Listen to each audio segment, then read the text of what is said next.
A very good morning to all of you. So friends, आज हमारे glossary of literary terms by M H. Abrams का day 6 है। सो आइए अगले टर्म की बात करते हैं। नेक्स्ट है हमारा confessional poetry. So confessional poetry is a type of narrative and lyric works in which the poet details and reveals private और क्लिनिकल मैटर्स अबाउट हिमसेल्फ और herself.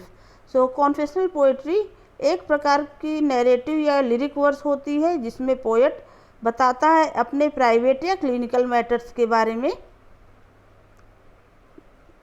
Including sexual experiences, mental anguish and illness, experiments with drugs and suicidal impulses. So this term was given impetus by Robert Lowell's Life Studies 1959, which deals with the facts and intimate mental and physical experiences of poets on mind.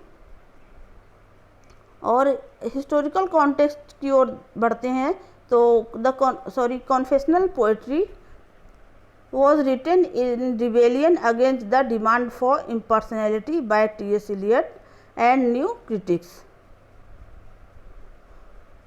And features में है क्या है, it differs in its secular subject matter from religious confessions in the lineage of Augustine's Confessions and from the poems of romantic periods representing the poet's own circumstances, experiences and feelings, such as William Wordsworth, Tinton Abbey, Samuel Taylor Coleridge, Rejection and Ode.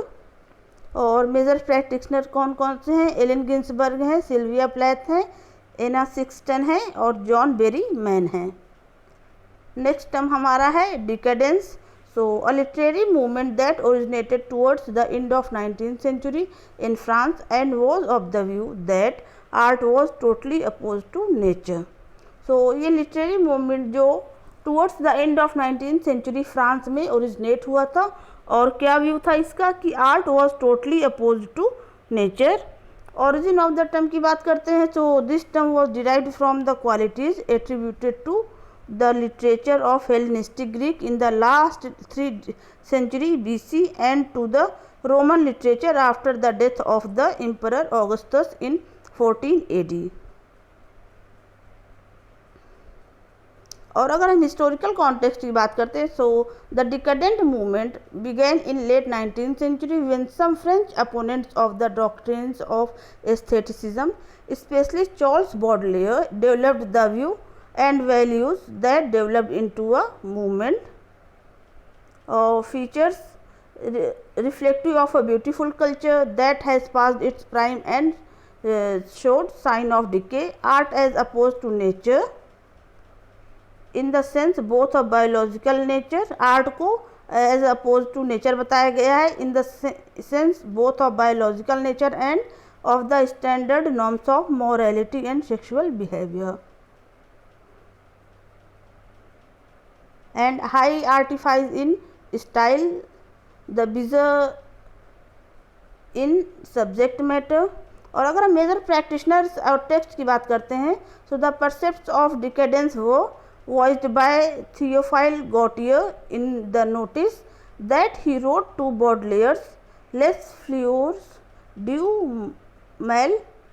बॉडलेयर्स Les Fleurs du Mal ये English इसका translation है। Flowers of evil है 1868 और J K Huysmans रिव्यूअर्स इसका जो English translation है against the grain 1884।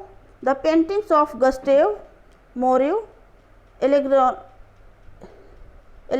Charles Swinburne, Oscar Wilde's 1891 novels, the picture of Dorian Gray and the 1893 play सैलोम, Arthur Symons, Ernest Dowson, Lionel Johnson और Aubrey Beardsley ये सारे practitioners हैं इसके।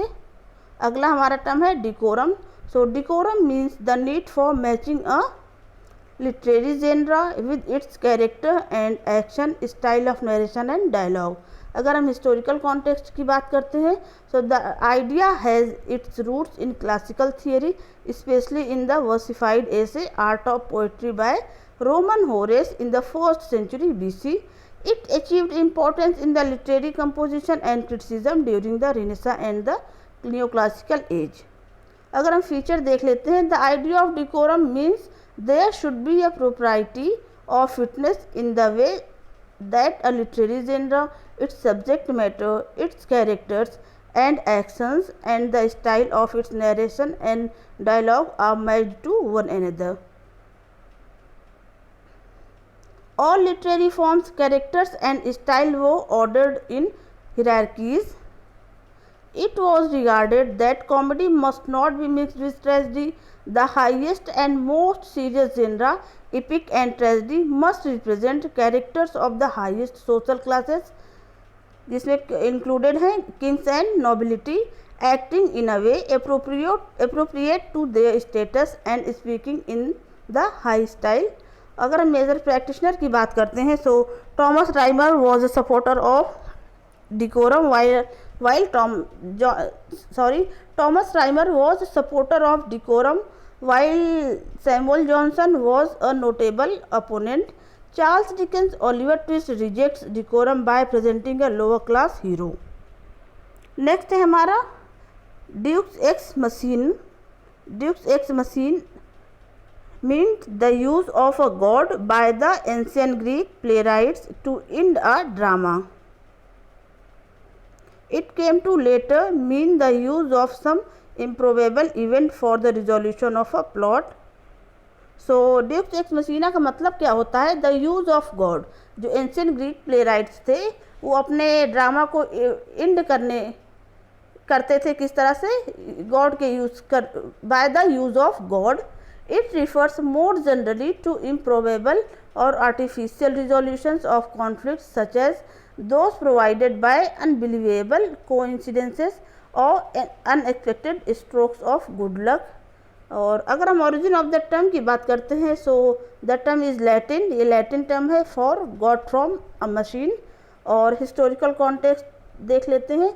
The term described the practice of some Greek playwrights specially Euripides to end the drama with a god lowered to the stage by a mechanical apparatus who by his judgment and commands resolved the dilemmas of human characters.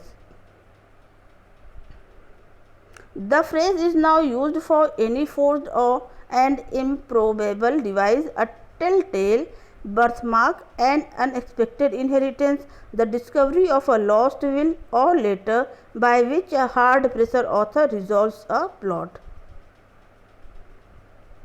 And the German playwright Bertolt Brecht parodies the abuse of such devices in the madcap conclusion of his Threepenny Opera. अगर हम major practitioner की बात करते हैं, सो Charles Dickens in Oliver Twist, Thomas Hardy in Tess of d'Urbervilles और George Eliot in the novel Adam Bede. Next है हमारा dissociation of sensibility, a term coined by T.S. Eliot to describe the lack of connection between thought and feeling in poets who came after the 17th century metaphysical poets. सो ये term किसके द्वारा coin किया गया है? T.S. Eliot के द्वारा. To describe the lack of connection between thought and feeling in poets who came after the 17th century metaphysical poets. और अगर हम origin of the term की बात करते हैं, तो the term dissociation of sensibility was a phrase introduced by T.S. Eliot in his essay The Metaphysical Poets, published in 1921. और historical context क्या है? Eliot claimed that John Donne and the other metaphysical poets of the earlier 17th century, like Elizabethan and Jacobean dramatists, possessed a mechanism of sensibility which could devour any kind of experience, and that after them a dissociation of sensibility set in from which we have never recovered.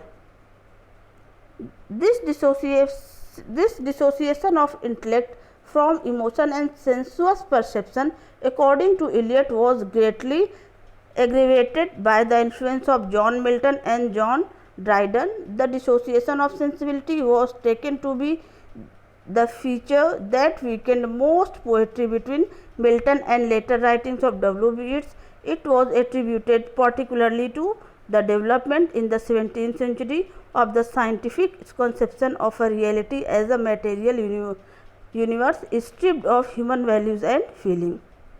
So friends, see you again. Thank you so much.